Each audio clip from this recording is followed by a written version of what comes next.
CM Yogi Adityanath ने लखनऊ में एक पेड़ मां के नाम कार्यक्रम की शुरुआत की। इस दौरान एक दिन में रिकॉर्ड 36.50 करोड़ पौधारोपण का लक्ष्य रखा गया। कार्यक्रम को संबोधित करते हुए सीएम योगी आदित्यनाथ ने कहा कि पेड़ को लगाना और बचाना भी हमारा कर्तव्य है। सुनिए। हम सब जानते हैं आदरणीय प्रधानमंत्री जी ने 5 जून को विश्व पर्यावरण दिवस के अवसर पर पूरे देशवासियों से एक पेड़ मां के नाम लगाने का आह्वान किया था। इसके पीछे की भावना भी यही थी कि दुनिया के अंदर पर्यावरणविद एक बात को लेकर के चिंतित हैं और वह चिंता है कि ग्लोबल वार्मिंग दुनिया के अंदर जीव सृष्टि के लिए एक नया संकट खड़ा करने जा रहा है। इस नए संकट से उभरने के लिए, क्योंकि संकट कहीं और से नहीं मनुष्य के स्वार्थ ने ही प्रदान किया है, इसलिए इसको नियंत्रित करने की जिम्मेदारी भी मनुष्य के ऊपर ही होनी चाहिए।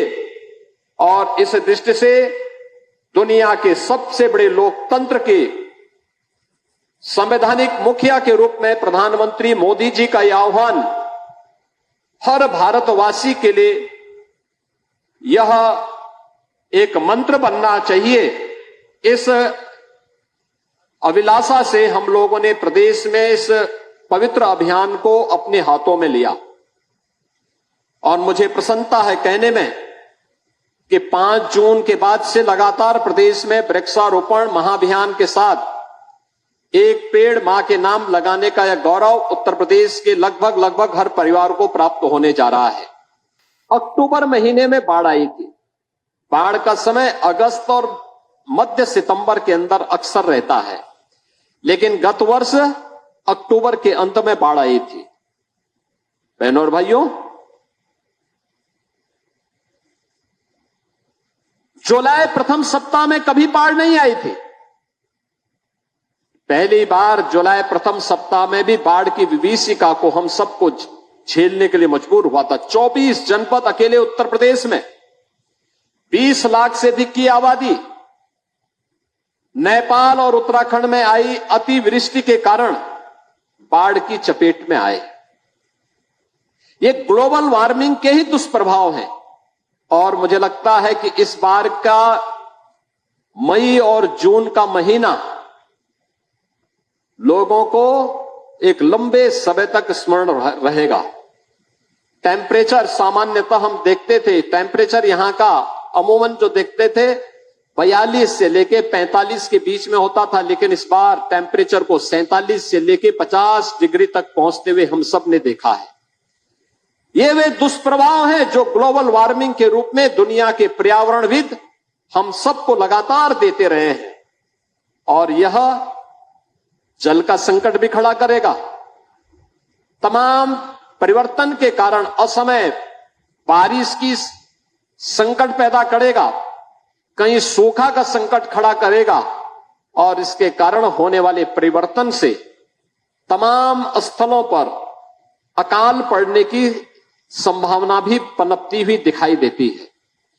इन सब से बचाव के लिए ही आदरणीय प्रधानमंत्री जी के मार्गदर्शन और नेतृत्व में उत्तर प्रदेश ने 2017 में सरकार बनने के बाद वृक्षारोपण के इस महाअभियान के साथ आगे अपना कार्य करना प्रारंभ किया। और मुझे प्रसन्नता है आज जहां हम लोग एक ही दिन में 36 करोड़ 50 लाख वृक्षारोपण के इस कार्यक्रम को संपन्न करेंगे, जिस नदी संस्कृति के ऊपर मानवीय सभ्यता बसी हुई है उसको नष्ट कर दिया गया, समाप्त कर दिया गया। गोमती नदी लखनऊ में आकर के कितनी काली हो गई है, किस प्रकार की स्थिति को पहुंच चुकी है। क्या इस पाप से हम कभी वंचित रह पाएंगे जो यहां पर हुआ है? और इसीलिए सरकार ने तय किया कि लखनऊ में आने वाले कोई भी अतिथियों, कोई भी पर्यटकों, लखनऊ वासियों के लिए भी, प्रदेश वासियों के लिए भी हम कुकरेल में एक नाइट सफारी की स्थापना करेंगे। नाइट सफारी यहां पे लोगों के पर्यटन और मनोरंजन के साथ साथ ज्ञानवर्धन का भी एक केंद्र बनेगा। लेकिन साथ साथ इको टूरिज्म के एक बेहतरीन स्पॉट के रूप में हम पूरे कुकरेल क्षेत्र को डेवलप करेंगे। और उसी क्रम में आपने देखा होगा इस क्षेत्र में जो अतिक्रमण था उस अतिक्रमण को हटा करके जिन लोगों ने यहां पर रजिस्ट्री की थी उन लोगों को जिनके पास आवास नहीं थे उनको आवास उपलब्ध कराए गए। ऐसे 2100 परिवारों को भी एक एक आवास उपलब्ध करवाने का कार्य एलडीए ने प्रशासन की मदद से यहां पर संपन्न किया, उनको व्यवस्थित पुनर्वास हुआ। लेकिन साथ साथ जिन लोगों ने जमीन के धंधे के साथ जुड़ करके पर्यावरण को नुकसान पहुंचाने का काम किया और भूमाफिया बन करके लोगों को ठगने का काम किया, ऐसे भूमाफियाओं के खिलाफ भी कार्रवाई करते, एफआईआर लॉन्च कराते, उनके खिलाफ कार्रवाई की गई और सुप्रीम कोर्ट तक लड़ करके लखनऊ विकास प्राधिकरण ने आज इसे खाली करवाया है।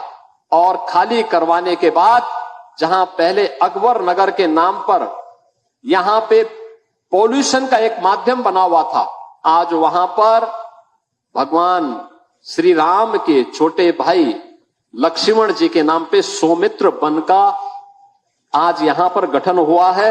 ये जो जितने भी पेड़ लगाए जा रहे हैं ये सौमित्र वन ही हैं, ये सौमित्र वन के ही हो रहे हैं। हरशंकरी के एक वाटिका मुझे भी यहां पे लगाने का अवसर प्राप्त हुआ है। बहनों और भाइयों, उस पहचान को बनाए रखने के लिए सौमित्र वन यहां लग रहा है और इसके दूसरी ओर शक्ति वन लगने जा रहा है। शक्ति वन भी इसलिए, ये शक्ति भारत की नदी संस्कृति को बचाने का माध्यम बनेगा।